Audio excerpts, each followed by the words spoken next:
शिवाय गुरवे नमः।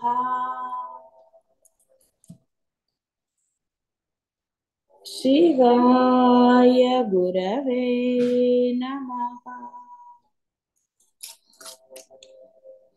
शिवाय गुरवे नमः। शिवाय गुरवे नमः।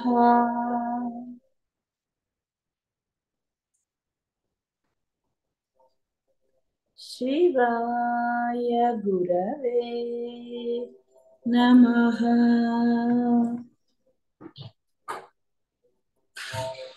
शिवाय गुरवे नमः। शिवाय गुरवे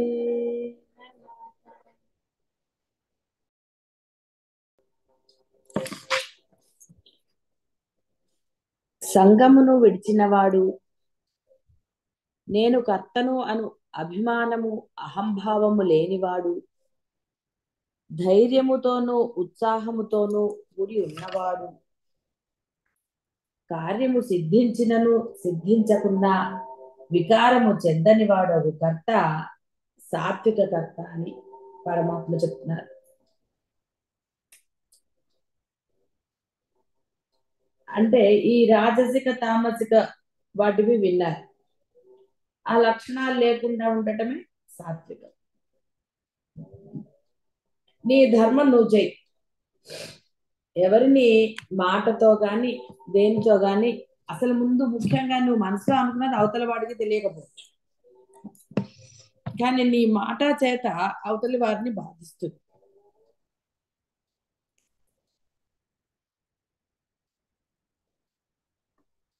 అది చేయరాదు. మాట చాలా జాగ్రత్తగా వాడుకోవాలి. ఎన్నోసార్లు బోధలో జరిగినట్టుగా మీ మాటలు కొలిచి పంపిస్తాడు పరమాత్మ. ఊపిరి కొలిచి పంపిస్తాడు. అంటే ఇన్ని అని కౌంట్ ఉంటుంది. కొలటం అంటే కౌంట్. కృష్ణుడు శిశుపాలుడి యొక్క 100 తప్పులు అన్నట్టుగా ఆ పరమాత్మ మీ యొక్క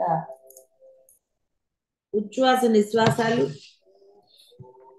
మీ మాటలు కౌంట్ ఉంటాయి. అది అయిపోయిన తర్వాత ఆయుష్ ఉన్న మీరు ఉండదు. కాబట్టి మాటలని జాగ్రత్తగా వాడుకోవాలి. ఎందువలన ఆ మాట పరుషంగా వచ్చినప్పుడు ఊపిరి కూడా ఎక్కువ అయిపోతుంది. అది నీకు నష్టం జరుగుతుంది. అలాగే ఆ మాట పరుషం వల్ల అవతలి వారు బాధపడటం వల్ల నీకు దోషం కూడా అంటుంది. ఎలా చూసినా పరుషంగా మాట్లాడిన వాడికే నష్టం జరుగుతుంది.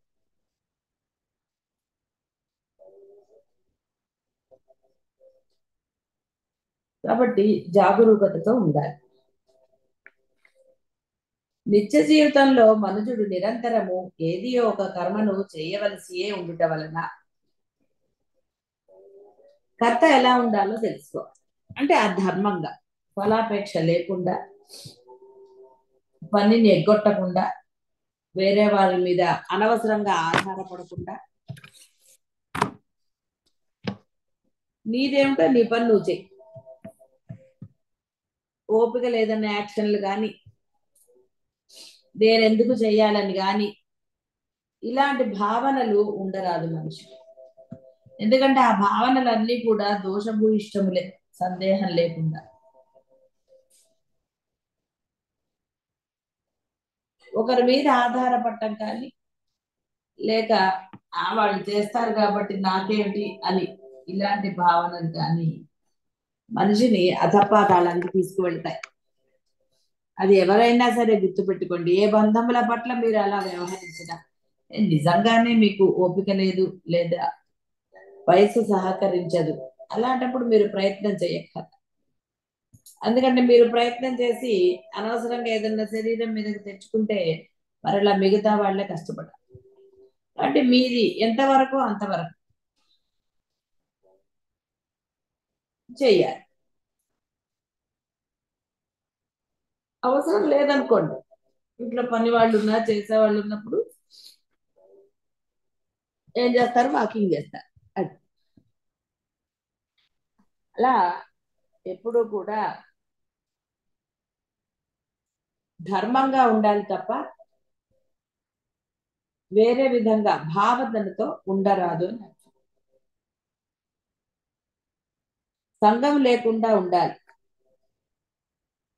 కార్యము చేసినను ఫలాపేక్షను విడిచిపెట్టి కార్యం నందు తగులు కనుక అసంగుడై ఉండాలి. అహంభావం లేకుండా ఉండాలి. నేను కర్తను అన్న అభిమానం ఉండకూడదు. ధైర్య ఉత్సాహములతో ఉండాలి. పిరికితనమునకు నిరుత్సాహమునకు ఆధ్యాత్మ క్షేత్రమున చోటే లేదు అంటున్నాడు పరమాత్మ. చూడండి, కాబట్టి నీరసంగా తప్పదురా అన్నట్టుగా ఉండకూడదు. ధైర్యంగా, ఎందుకంటే నువ్వు మంచి పని చేసినప్పుడు నీకు ధైర్యం ఉండాలి. సత్సంగం చేస్తున్నావు అన్న ధైర్యం ఉండాలి. సత్సంగము అని చెప్పుకోవడానికి సిగ్గుపడాల్సిన అవసరం లేదు. ధైర్యంగా ఉత్సాహంగా ఉండాలి. మీరు చేసే సాధన పట్లనండి, మీరు ఆచరించే ధర్మం పట్ల నిర్భయత్వం ఉండాలి. భయపడుతూ చేసేది పాపం, అధర్మం. నిర్భయంగా అంటే పాపాత్ములు కొంతమంది చేస్తారు, సినిమాల్లో చూస్తారు, నిజ జీవితంలో కూడా కొంతమంది ధైర్యంగా చేస్తారు. దాన్ని అవలంబించకండి. ఎందుకంటే ఇప్పుడు పాప పుణ్యాలు ఏమిటో మీకు తెలుసు. వివేక విచక్షణాలు ఉన్నాయి. ఏది ధర్మము ఏది అధర్మమో మీకు బాగా తెలుసు. కాబట్టి ఇక్కడ ఇప్పుడు మీరు పొరపాటు పడే ఛాన్స్ లేదు. ఇంకా అలాంటప్పుడు నిర్భయంగా పాపం చేసే అవకాశం లేదు. నిజమైన ధర్మం చేసేవాడు, తన పని తాను చేసుకునేవాడు, మీ శరీరం ఎంతవరకు సహకరిస్తుందో అంతవరకు మీరు చేసుకోవచ్చు. అందులో దోషం లేదు. అంటే వయసు ఉన్న వాళ్ళు ఉన్నారు కాబట్టి చెప్తున్నారు. ఓపికలు అనండి, ఏదైనా సరే మీ శరీరం సహకరించినప్పుడు మీ పనులు మీరు చేసుకోండి. మీ శరీరం సహకరించలేదు, పరమాత్మ మీద డిపెండ్ అవ్వండి. పరమాత్మ ఎవరితో చేయించాలో వాళ్ళతో చేయిస్తారు. ఏది నిర్ణయించుకోకండి, దేని గురించి నిరుత్సాహపడకండి. అయ్యో వీళ్ళ మీద నేను డిపెండ్ అవుతున్నానే అని కూడా మీరు అనుకోవాల్సిన ఆవశ్యకత లేదు.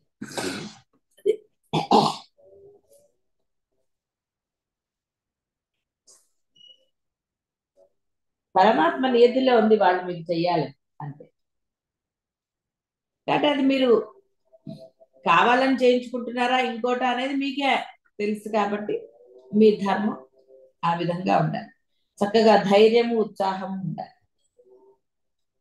సాధన అనేది ఉత్సాహంగా చేసినప్పుడే ముందుకు వెళుతుంది.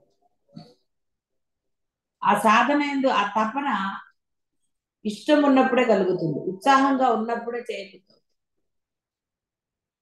అందువల్లనే శరీరము సహకరించినప్పుడే అన్నారు. శరీరం సహకరించకపోతే ఉత్సాహం ఉండదు.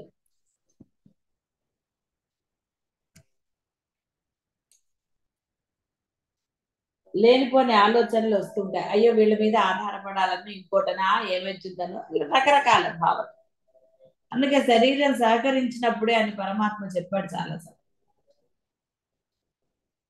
నువ్వు ఈ సాధన చేసి తీరాలి, పరిపక్వత పొంది తీరాలి.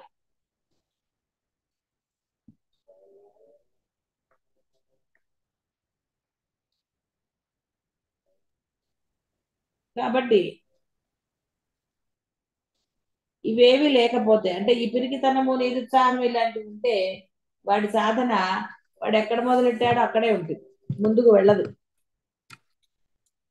వాడు అన్నిటికీ నిరుత్సాహపడుతూ ఉంటాడు. అయ్యో ఇలా అయింది అలా అయింది, నా వల్ల జరుగుతుందో జరగదా, ఇలా రకరకాల అభిప్రాయాలతో ఉంటాడు, భావనలతో.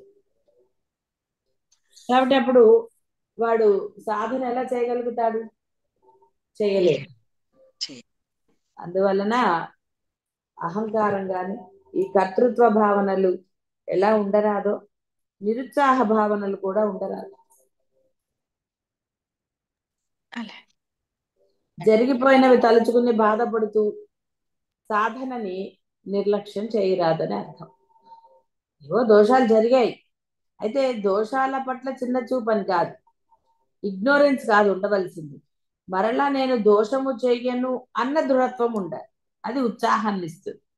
అంతేగాని అయ్యో దోషం జరిగిపోయింది కదా, ఇప్పుడు ఎలాగా, నా పరిస్థితి ఏంటి అనేది ఆలోచించడం. పరమాత్మ నీకు అవకాశం ఇచ్చాడు, చేసిన తర్వాత కూడా అవకాశాన్ని వదిలేసుకుంటే దానంత అవివేకం ఇంకోటి ఉండదు. తాను కేవలము నిత్య శుద్ధ బుద్ధ ముక్త ఆత్మస్వరూపుడే అని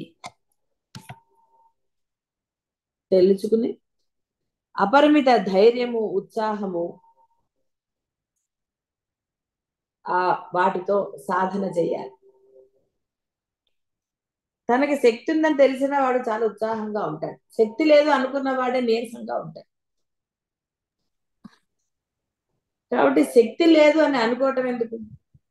తాను బ్రహ్మము, బ్రహ్మం అయిన వాడికి శక్తి లేదు అని ఎలా అనగలుగుతారు? ఎప్పుడూ కూడా అపరిమితమైన చక్కగా ఆనందంగానే ఉంటాడు. అందుకే జ్ఞాని ఎప్పుడు ఆనందంగానే ఉంటాడు. శారీరకంగా ఉన్నది అది అంటే వాడు ఎప్పుడూ ఆనందంగా ఉన్నప్పుడు వాడి శరీరం వాడిని ఏం బాధిస్తుంది? శరీరం సహకరించినా సహకరించకపోయినా వాడికి అప్పుడు ఉందా? కానీ జీవ లక్షణాలతో ఉన్నవాడు ముందు శరీరంగానే చూసుకుంటాడు. మనసుని చూస్తారండి మీరు? కొంత ఉంది కాబట్టి జీవ లక్షణం.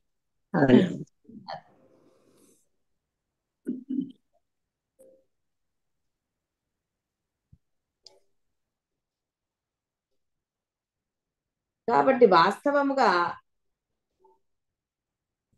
జీవుడు నిర్మలాత్మే కావున ఇహ అధైర్యానికి నిరుత్సాహానికి చోటేది. కాబట్టి వాటిని పారద్రోలి సాధనల యందు ప్రయత్నశీలుడు కావాలి. అంటే ప్రయత్నశీలుడు అంటే దానిలో దృఢత్వం కలిగి ఉండాలి, అప్పుడే వాడు చేయగలుగుతాడు.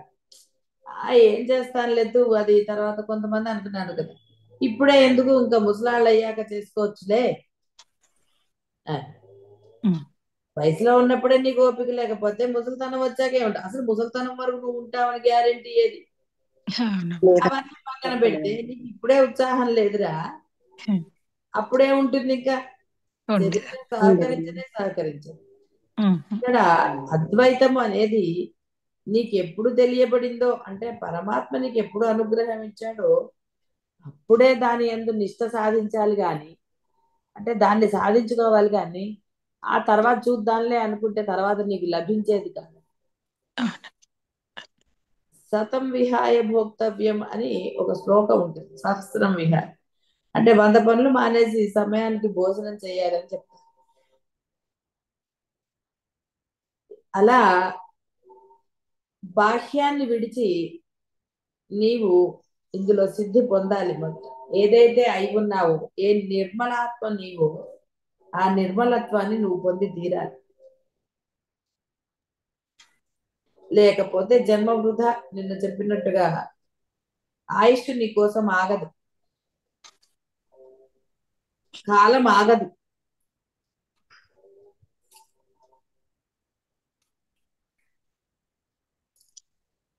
కార్యం యొక్క సిద్ధి పొంది తీరాలి. కార్యం యొక్క సిద్ధి అసిద్ధులందు నిర్వికార్యుడై ఉండాలి. అంటే ఇక్కడ రెండు చెప్పారు. ఒకవేళ మీరు సిన్సియర్ గా చేశారనుకోండి సాధన ప్రయత్నం, అప్పుడు అడ్డం వచ్చినప్పుడు దిగులు పడక్కర్లా. ఎందుకంటే మీ ప్రయత్నం లోపం లేదు, కేవలము బ్రహ్మనియతిలో అప్పుడు జరగలేదు అంతే. ప్రయత్న లోపం ఉన్నప్పుడు పరమాత్మను అనడానికి లేదు.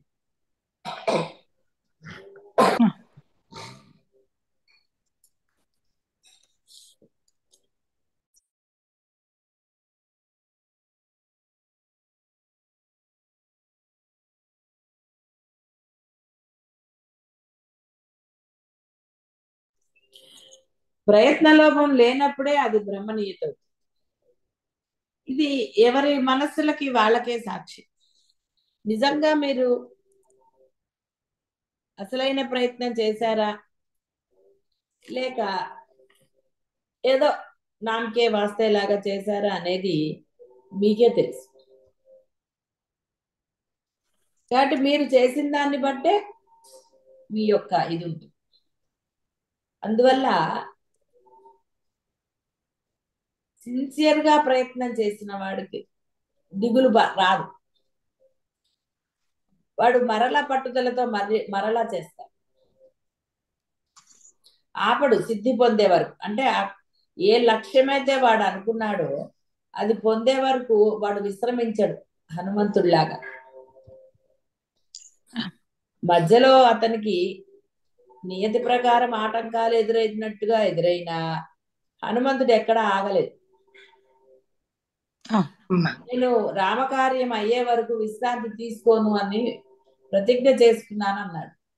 ఆ విధంగా ప్రతిజ్ఞ చేసుకోవాలి. అప్పుడే అంటే ఈ యొక్క అధ్యాత్మ క్షేత్రం అనండి, అద్వైతం అనండి, ఈ సిద్ధిని మీరు పొందుతారు, లేదా పొందలేరు. ఎందుకంటే జీవితం మీరు దైనందిన జీవితంలో ఎన్నో ప్రలోభాలు, ఎన్నో గోలలు, వాటన్నిటి యందు మీరు ఎప్పుడైతే ఇది చేస్తారో ఇక మీరు పొందడం అంటూ ఎక్కడ ఉండదు.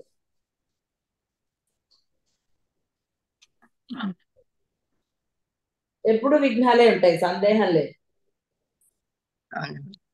మీరు అనుకుంటారు ఏమంటే ఎప్పుడు మాకు వస్తున్నాయండి, అది అబద్ధం. ఎప్పుడు మీకు రాలేదు, మీరు తెచ్చుకున్నారు అంతే. నిజమైన ప్రయత్నాలు చేసేవాడికి విఘ్నము ఆయన కలుగజేయడు. ఎందుకంటే సర్వశక్తిమంతుడు ఆయన.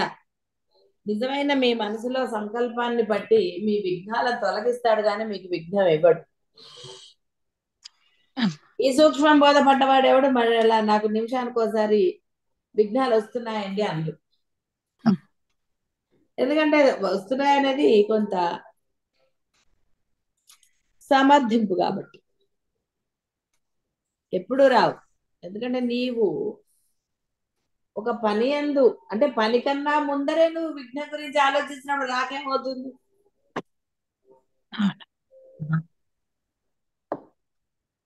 అందువలన ముందు మనస్సుని దృఢ నిశ్చయం చేసుకోవాలి. ఎట్టి పరిస్థితుల్లో నా సాధన నేను ఆపను అన్న దృఢ నిశ్చయం చేసుకున్న వాడికి పరమాత్మ అండగా ఉండి విఘ్నాలు లేకుండా చూస్తాడు.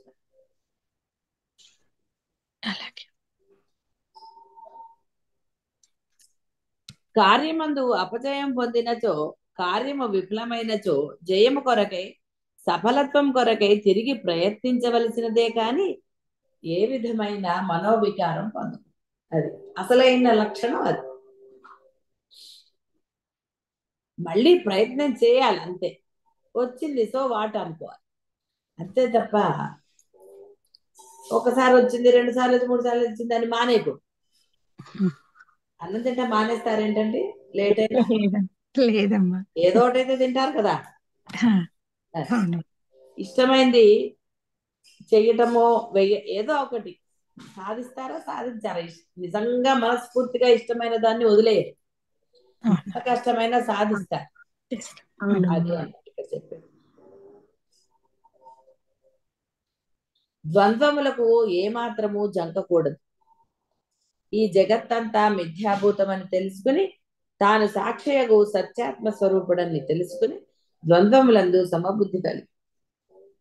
కాబట్టి బాహ్యం అనేది ఉంటుంది, వస్తుంది పోతుంది, అసలు దానిది దాందే. అసలు దాని యందు మీరు ఏమాత్రము ఇది చూపించండి.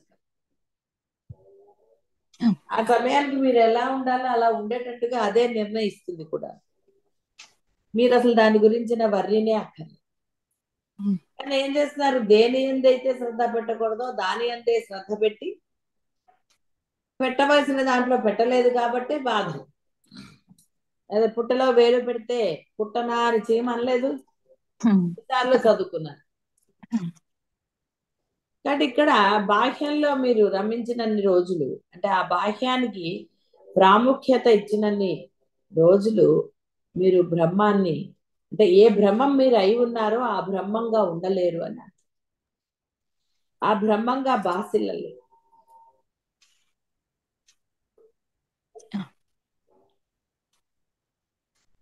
కాబట్టి నిజమైన సాధకుడి లక్షణాలు ఫలాపేక్ష లేకుండా ఉండాలి.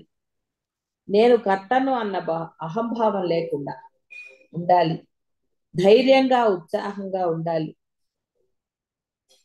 కార్యమందు ఎటువంటి భావనలు లేకుండా ఈసారైనా పొందుతానా పొందనా సిద్ధి అని కానీ ఇంకోటి అని కానీ ఏది తలుచుకోరు. నీ లక్ష్యము లేదా నీ పట్టుదల లేక నీ పని నీ కర్తవ్యము కేవలం నీ ధర్మము ఆచరణలో ఉండటమే. సర్వకాల సర్వ అవస్థలందు ఆచరణలో ఉండటం. నువ్వు ఆచరణలో ఉండు, మిగతాది ఆయన చూసుకో. నీ ఆచరణ ఎట్టి పరిస్థితుల్లో నువ్వు మానరాదు.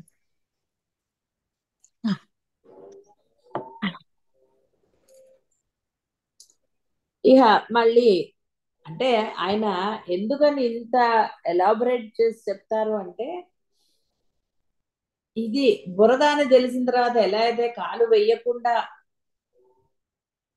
వెళతారో, అందుకని మంచి చెడుల గురించి అంత విశ్లేషణ పరమాత్మ.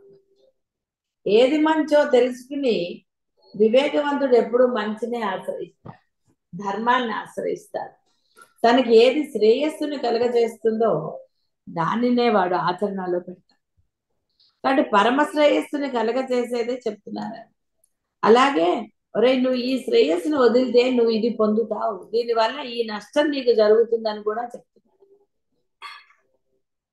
అంటే కనీసం కొంత భయంతోనైనా వాడు మరలా మంచే చేస్తాడు అన్న ఒక సదుద్దేశం పరమాత్మ. కరుణామయుడు కాబట్టి ఎన్నో అవకాశాలు ఇస్తూ ఉంటాడు.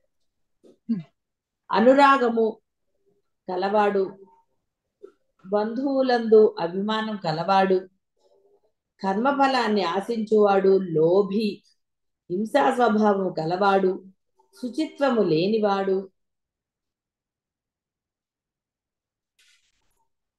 భావనలతో కూడినవాడు. పని అయితే ఒకటి, పని కాకపోతే ఇంకోటి. వాడు రాజసకర్త అని. అంటే అక్కడ పాపాలు వచ్చాయి కాబట్టి వాడు రాజస. ఇక్కడ అన్నిట్లో పాపమే, అనురాగము పాపమే. ఎందుకంటే ఆ అనురాగం మీలో ఎప్పుడు ఎలా ఉంటుందో మీకు కూడా తెలియదు. బంధువాదులందు అంటే బంధువులు, స్నేహితులు, ఇక సరే చుట్టుపక్కల వాళ్ళు. అనురాగము నిజంగా అంటే కరెక్ట్ గానే ఉందా, ఎక్కువ ఉందా, తక్కువ ఉందా తెలియదు మీకు కూడా. ఆ అభిమానము రోజుకో రకంగా ఉందనుకోండి, ఇంకా మీరు తరించేది ఎలాగా? కాబట్టి ఇంకొకటి కర్మఫలం ఆశించడం, అంటే మీ ధర్మానికి మీరు ప్రతిఫలాన్ని ఆశించడం. ఏదో అంటారు చూసారా, మొగుడు కొండు పెడితేనా ఏదో ఊరికి ఉపకారం చేసినట్ట. కాబట్టి అలా ఎందుకు, మీ ధర్మం ఏంటో మీరు చేయండి. దానికి నేను చేశా కాబట్టి అన్న భావన ఉండరాదు, నేను కాబట్టి చేశాను అన్న అభిమానము అహంకారము ఉండరాదు. ఇది నా ధర్మం కాబట్టి నేను చేశాను అంతే. అవతలవాడు దానికి రెస్పాండ్ అయ్యాడా అవ్వలేదా ఏమిటి అనే దాంతో ఎక్కడా కూడా ఆసక్తి లేదు. వాడు మెచ్చుకున్నా మెచ్చుకోకపోయినా అంతే.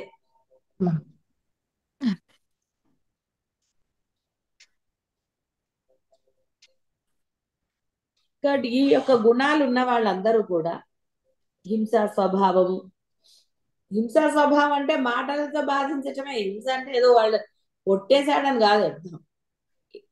ఎప్పుడు ఆచరణ అనే కాదు, మాటల ద్వారా హింసించినా చాలు, అది కూడా హింసే. అవతల వాళ్ళు నీ మాట ద్వారా బాధపడ్డారు అంటే అది హింసే అంట.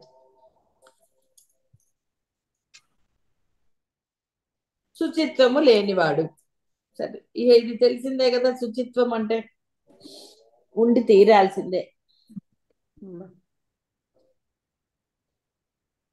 ఉత్తముడగు వాడు ఈ లక్షణాలను వెంటనే త్యజించాలి. ఎప్పుడు కూడా ఆ లక్షణాలని లేసమాత్రంగా కూడా ఆచరణలో పెట్టరాదు అని పరమాత్మ చెప్తున్నారు.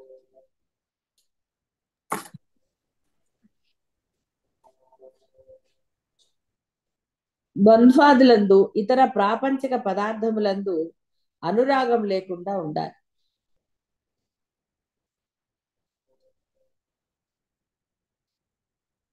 కర్మఫలాన్ని కోరుకోరాదు.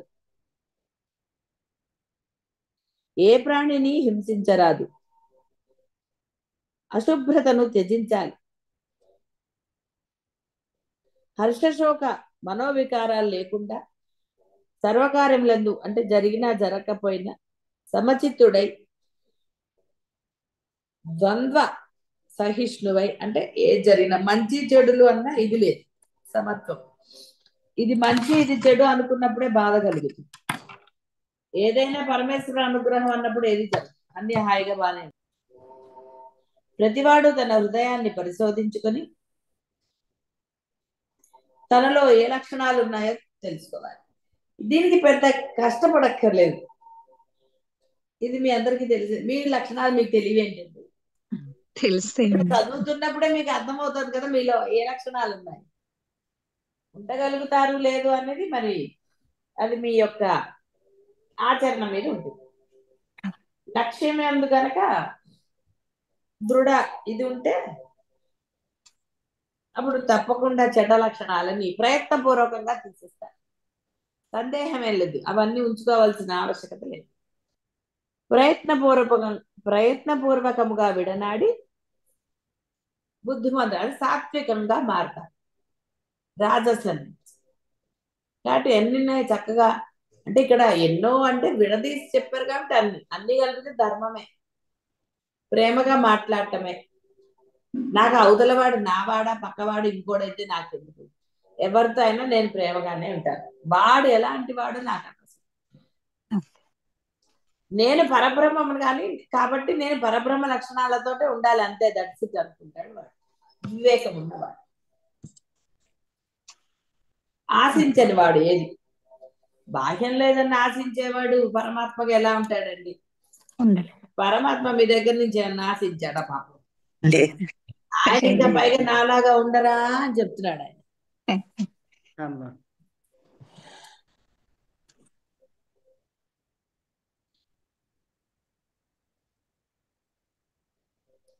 మనోనిగ్రహము లేక అంటే లేనివాడు అని, చిత్త ఏకాగ్రత లేనివాడు, పామర స్వభావం గలవాడు, అవివేకి, వినేము లేనివాడు, మోసగాడు, ఇతరులను వంచి వారి జీవనములను పాడు చేయువాడు, సోమరితనం గలవాడు, ఎల్లప్పుడూ ఏదో ఒక దిగులు, ఎప్పుడు వాడికి డిప్రెషనే, ఎప్పుడు దిగులుగానే మాట్లాడతాడు, ఎప్పుడు ఇది లేదంటాడు అది లేదంటాడు, వాడన్నాడు వీడన్నాడు, ఇవే దిగులుతో ఉండువాడు, స్వల్పకాలంలో చేయవలసిన దానిని దీర్ఘకాలమునకైనను పూర్తి చేయని వాడు.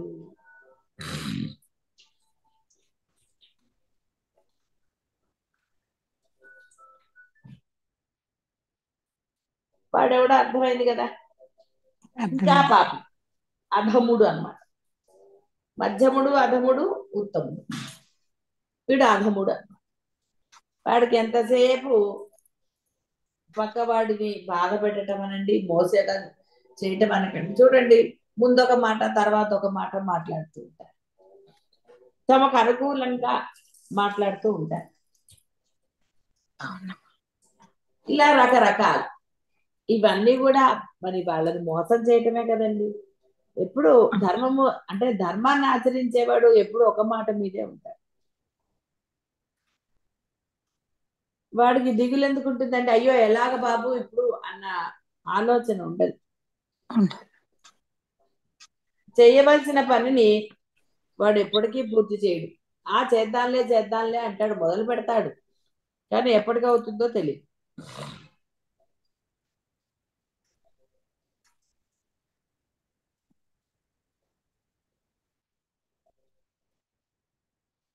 ఇలా ఈ చెడ్డ గుణాలన్నీ, ఏకాగ్రత లేదు వాడికి. ఇప్పుడు ఓ మాట అంటాడు, తర్వాత ఇంకో మాట అంటాడు, రకరకాలుగా ఉంటుంది. పామర స్వభావం, హింస స్వభావం అన్నమాట. వాడికి వినయం ఉండదు, మోసగాడు. సరే ఈ వినయం లేదు, మోసం, ఇవన్నీ మీకు తెలిసిందే. చెడ్డ గుణాల గురించి ఏం చెప్పుకుంటారు చెప్పండి. మనస్సు బహిర్ముఖముగాను చంచలముగాను ఉండువాడు, ఆత్మయందు నిలకడ లేనివాడు, ఏకాగ్రత నిగ్రహము లేక ఉండేవాడు అయుక్తుడు అనబడు. ఆత్మతో భగవంతునితో కూడి ఉండని వాడు అయుక్తుడు. అట్టి వాని మనస్సు నిగ్రహము లేక బాహ్యంలోనే తిరుగుతూ ఉంటుంది. ప్రకృతి గుణములు కలవాడు ప్రాకృతుడు, సంస్కారములు లేనివాడు పామరు. ప్రతివాడు తన ఎందలి ప్రకృతి గుణములను తొలగించుకొని అప్రాకృతుడుగా దైవ స్వరూపుడుగా మారాలి. కానీ ఇక్కడ ఇప్పుడు ఎలా ఉండాలి, ఎలా ఉండకూడదో తెలిసింది. ఎలా మాట్లాడాలి, ఎలా మాట్లాడకూడదో మీకు అవగతమైంది.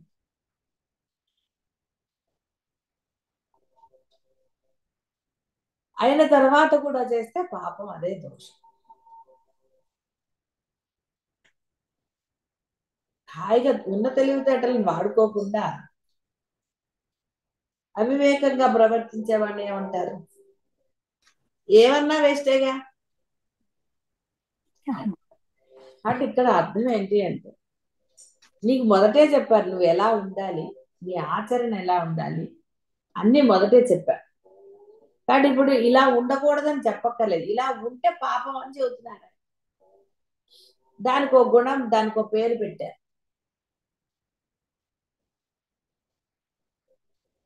అప్పుడైనా వీడిలో మార్పు వస్తుంది అని పరమాత్మ యొక్క ఆశ, ఆకాంక్ష.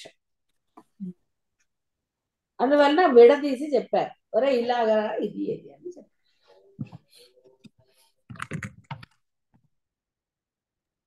ఇతరుల కార్యములను చెడగొట్టువాడు, వాళ్ళు ఏదైనా పని చేస్తా అంటే వీడు వద్దంటాడు. గురువు గారి దగ్గరికి వెళ్దాం అనుకుంటున్నారంటే వద్దొద్దు, ఇవాళ ఇంకో రోజు వెళ్దాం అంటారు చూసారా. అందుకనే డిస్కషన్లు పెట్టకూడదు. ఉన్నతమైన విషయాలంటే ఎవరితో గుడికి వెళ్ళే విషయం అంటే పరమాత్మకు సంబంధించినవి. నీకు ఉన్నతిని శ్రేయస్సును కలిగజేసే విషయాల్లో పక్కవాడితో పెట్టుకోకూడదు. ఎప్పుడు వాడు చెడగొడతాడు. వాడికి ఆ లక్ష్యం ఉంటే నీకు సహకరిస్తాడు, కానీ వాడికి ఆ లక్ష్యం లేదనుకోండి, వాడు నీకు ఎందుకు సహకరిస్తాడు? నేను గుడికి వెళ్ళనీయుడు, ఇంకో అసలు ఏది చేయండి. క్షేత్రానికి వీడు వెళ్దాం అనుకుంటాడు, వీడికి అన్ని కుదురుతాయి. వద్దు తర్వాత వెళ్దాం, నేను కూడా వస్తా అంటాడు. వాడు ఎప్పటికీ రాడు పాపం, వీడిని ఎప్పటికీ వెళ్ళలేదు. అందుకే అందరితో పెట్టుకోకూడదు. అందరితో వెళ్తే అక్కడ కూడా అందరితోటే ఉంటుంది కదండి. ప్రశాంతత ఎక్కడ ఉంటుందండి? 10 మందితో పోయారు, ఏమైందండి? మొత్తం జీవితం అంతా మళ్ళీ వచ్చింది అక్కడ. ఎప్పుడెప్పుడు విషయాలన్నీ వచ్చాయండి, అందులో సందేహం ఏంటి? అందువలన ఎప్పుడైనా ఆ యొక్క ఆత్మ నిశ్చలంగా ఉండాలి అంటే నీ భావాలు ఏకాంతంగా ఉండాలి. అంటే ఈ విషయాల్లో నీకు పరమ శ్రేయస్సుని కలగజేసే విషయాల్లో ఆ భావ ప్రకటన చేశారనుకో, అలాంటి వాటికి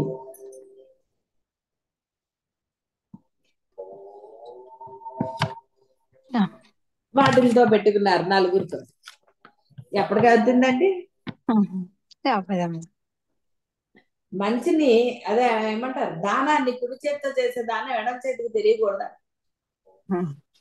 మంచిని వెంటనే చెయ్యి, దానికి మీనమేషాల్లో ఏదో లెక్క పెట్టద్దంట. అంటే ఈ విధంగా ఇతరుల కార్యములను చెడగొట్టువాడు, ఇతరులను వంచువాడు, సామాన్యముగా వీళ్ళందరూ ఉంటారు. వీళ్ళందరూ కలిసి 4 రకాలు. తన సుఖమును కూడా చూడక ఏది నైష్కృతిక అంటే అది. సామాన్యముగా జనులు 4 రకాలు. తన సుఖమును చూడక ఇతరులకు మేలు చేయువాడు, తన సుఖమును చూచుకొనుచు ఇతరులకు హితము చేసేవాడు, తన సుఖము కొరకు పరులకు కీడు చేయువాడు, అనవసరముగా ఇతరులకు కీడు చేయువాడు. మొదటివాడు ఉత్తముడు, రెండవ వాడు మధ్యముడు, మూడవ వాడు అధముడు, ఇక 4వ వాడు అధమాధముడు ఆయన చెప్పాడు. మరి పరమాత్మ చెప్పాడంటే అందులో అసత్యము లేస మాత్రంగా కూడా ఉండదు. తన సుఖమును కూడా చూడక ఇతరులకు మేలు చెయ్యువాడు. అంటే ఏదో దూరిపోయి కాదు, అక్కడ నీ ఎదురుగుండాకి వచ్చింది. వచ్చినప్పుడు తన దానికన్నా, ఇప్పుడు మీరు కుర్చీలో కూర్చున్నారండి, పాపం కింద కూర్చోలేని వాళ్ళు వచ్చినప్పుడు మీరు లేచి, అంటే మీలో స్టామినా ఉంది, మీరు కింద కూర్చోలేకపోయినా కాసేపు నిల్చునే శక్తి మీకు ఉన్నది కదా, అప్పుడు వారికి అంటే చిన్న ఎగ్జాంపుల్ చెప్పాను. ఇలా అక్కడ అవసరమైనప్పుడు, అంటే మీ ఎదురుగుండా మీ సమక్షంలో ఉంటున్నప్పుడు మీరు కొంత కష్టపడినా అవతలి వారి యొక్క ఇది చేసినప్పుడు అది ఉత్తముల లక్షణం అన్నమాట. మీరు అలా ఉన్నారా, అలా చేస్తున్నారా లేదో చూసుకోండి. స్వార్థపూరితంగా ఉంటున్నారా, అందులో ముఖ్యంగా మీరందరూ సత్సంగంలో ఉన్నారు, సత్యముతో అనుబంధం కలిగి ఉన్నారు పరమాత్మతో. కాబట్టి స్వార్థపూరితంగా ఉంటున్నారా, మీ యొక్క సుఖమో మీ ఇష్టాయిష్టాలకో ప్రాధాన్యత ఇస్తున్నారా, మీతో ఉన్నవారి పట్ల మీరు ఎలా ఉంటున్నారు, అహంకారంగా ఉంటున్నారా, ఎలా ఉంటున్నారు, మీ ప్రవర్తన ఎలా ఉంటుందో మీకు మీరే సాక్షి. బాగా గుర్తుపెట్టుకోండి, సత్సంగంలో ఉన్నవాళ్ళు అంటే అర్థం అరుణాచలంలో ఉన్నవాళ్ళని కాదు. అరుణాచలంలో ఉన్నవాళ్ళు, గృహస్థాశ్రమంలో ఎక్కడున్న వాళ్ళైనా సరే మీ అందరూ సత్యంతో ఉన్నవాళ్ళే కదా. ఇంట్లో ఉంటే సత్యంతో లేరా? ఉన్నారు అన్నప్పుడు ఇవన్నీ. అవి పిల్లల ఇంట్లో ఎవరితో ఉంటున్నారో వాళ్ళందరితో కూడా మీరు ఎలా ఉంటున్నారు, మీ యొక్క కంఫర్ట్ చూసుకుంటున్నారా. ఇందాక చెప్పినట్టుగా మీ యొక్క శారీరక ఎంతవరకు మీ శరీరం సహకరిస్తుందో అంత. ఎందుకంటే మళ్ళీ పెద్దవాళ్ళు దీన్ని అపార్థం చేసుకోకూడదు. అయినా కూడా చేశాని అనవసరంగా కింద పట్టమో లేకపోతే ఏ నొప్పులు తెచ్చుకోకండి. మీ శరీరం సహకరించినంత మేర మీరు పరులకు సహాయం చేయాలి. ఎందుకంటే మీరు సత్యముతో అనుసంధానమై ఉన్నారు. కాబట్టి ఇతరులకు సహాయం చేయటం అనేది ప్రథమ ధర్మం. ఇతరులు అంటే నేను గృహస్థుల్లో ఇంట్లో ఉండే వాళ్ళ సంగతి కూడా చెప్తాను. ఇతరులు అంటే ఇంటి బయట పక్క వాళ్ళు వెనక వాళ్ళు అని కాదు నా ఉద్దేశం. ఇతరులు అంటే నువ్వు కాక నీ ఇంట్లో ఉన్న వాళ్ళందరూ నీకు ఇతరులే.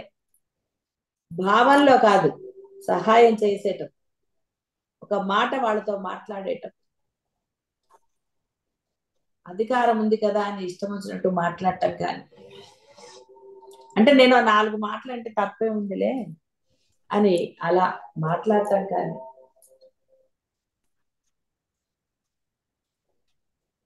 నా ఇష్టం వచ్చినట్టు నేను చేస్తాను, ఇది నా ఇల్లు అని భావనలతో ఉండటం కానీ కూడదు. ఇవన్నీ కూడా అవతల వారిని హింస పెట్టేవే. మీరు ఉత్తములు ఎలా అవుతారండి? నా ఇల్లు నా ఇష్టం వచ్చినట్టు ఉంటాను అన్నప్పుడు మీరు ఉత్తములు ఎలా అవుతారు? కాబట్టి ఇక్కడ ఆయన చెప్పింది ఉత్తములు అంటే సుఖమును కూడా చూడక ఇతరులకు మేలు చేయవారు. అంటే తనకి కంఫర్ట్ ఉంటుంది, తనకి ఆనందంగా ఉంటుంది అని మాత్రమే అనుకునేవాడు. ఇది పర్వాలేదు, నేను కింద అయినా పడుకుంటానండి, పర్వాలేదు, వాళ్ళు కింద పడుకోలేరు కాబట్టి వాళ్ళ పైన వాళ్ళకి పరుపు ఇచ్చేసి తను చాప మీద పడుకోగలిగింది.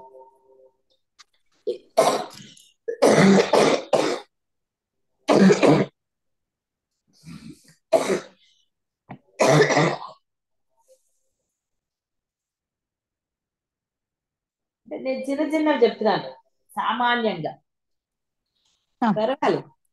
చేతగాని వాళ్ళకి మీరు మంచినీళ్ళు తాగుతున్నప్పుడు వాళ్ళు అడిగితే వెంటనే ఇచ్చేయటం కానీ, అలా చిన్న చిన్నవైనా సరే. ఎందుకంటే చిన్నవి చేయలేని వాడు పెద్దవి ఏం చేస్తాడండి? చేయలేము. ఇక్కడ అది అర్థం. ఇతరుల అంటే తన సుఖమును కూడా చూడక ఇతరులకు మేలు చేశారు, తన సుఖమును చూచుకొనుచు ఇతరులకు హితము చేశారు. అంటే రెండు చేయగల సమర్థత ఉన్నవాడు అనుకోండి, పర్వాలేదు, వాడు కూడా గుడ్డితనం కన్నా మెల్లమేలు కదా. అవునండి.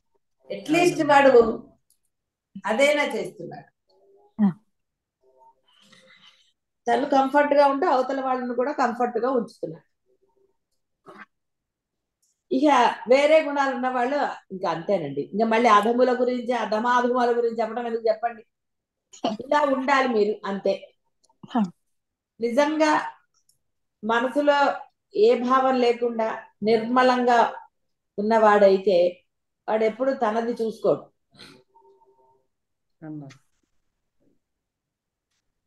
తన గురించి ఆలోచించడు.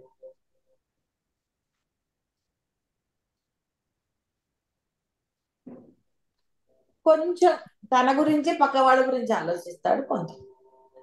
వీళ్ళిద్దరే కొంత ఏదైనా వాడిలో మార్పు రావచ్చు. సరే ఇప్పుడు పాప నాది కన్నా వీడిది ముఖ్యం కదా అన్న ఆలోచన, అంటే చిత్తశుద్ధి కలుగుతుంది కాబట్టి పక్కవాడిని ఇది చేస్తారు. ఎందుకంటే ఇది అర్థం కానంత చిన్న వాళ్ళైతే కాదు మీరు, అక్కడ అది గుర్తుపెట్టు. అలాగేనమ్మా. మీ వల్ల మీ పిల్లలకే కాదు ఎవరికి ఇబ్బంది కలగరా. నేనున్నాళ్ళు నేను ఇంతే ఉంటాను, నేను పోయాక వాళ్ళు ఎలా అయితే నాకేంటి అనుకునేవాడు మంచివాడండి. కాబట్టి ఏ భావన చేయకుండా ధర్మంగా ఉండండి.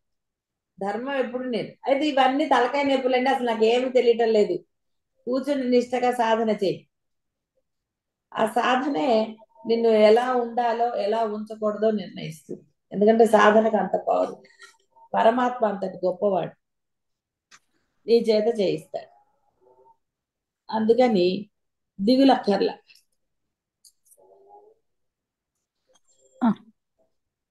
కాబట్టి అందరూ కూడా మీరు సత్యంతో సంగమించి ఉన్నారు. ఆ సత్యముగానే మీరు మిగిలిపోవాలని, అంటే సత్యముగానే మీరు భాసిల్లాలని కోరుకుంటున్నారు. కాబట్టి జాగరూకతతో మీ యొక్క కార్యాలు, అంటే దైనందిన జీవితంలోని మీ పనులను చేసుకోండి. ఒకరికి ఇబ్బంది కలిగించే మాట చేత ఎప్పుడూ చేయకండి. మీకు ఇబ్బంది కలిగినా పర్వాలేదు, కానీ పక్కవారికి ఇబ్బంది కలిగించకండి. అలాగేనమ్మా. అది ఎవరు అనేది అనవసరమైన.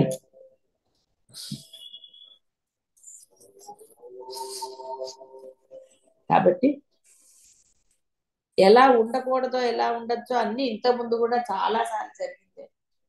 సరే, పరమాత్మకి చాదస్తము కరుణ ఎక్కువ కాబట్టి మరల చెప్పాడు. కాబట్టి ఇంకా ఎక్కడైనా అడుగు పొడుగు ఉన్న లక్షణాలు ఏవైతే ఉన్నాయో మీలో ఉన్నాయని ఒప్పుకున్నారు కాబట్టి మళ్ళా చెప్పటం. కాబట్టి ఆ అడుగు పొడుగు అలాంటి అవలక్షణాలన్నిటినీ ప్రయత్నపూర్వకంగా అనను, తీసేయాలంతే. ఇంకా మళ్ళీ ప్రయత్నం ఏమిటి, దానికి చెడ్డ లక్షణం అలా తెలిసిన తర్వాత. పక్కన రాచపాటు ఉంటే ముళ్ళదారిలో నడవటం ఎందుకండి? దానికి ప్రయత్నం చేయాల్సిన అవసరం ఉందా? రెండు కనపడుతుంటే. కాబట్టి ఇక్కడ ప్రయత్నం అని నేను చెప్పను, మంచివారుగా ఉండి తీరాలంటే. నిర్మల హృదయులై ఉండాలి.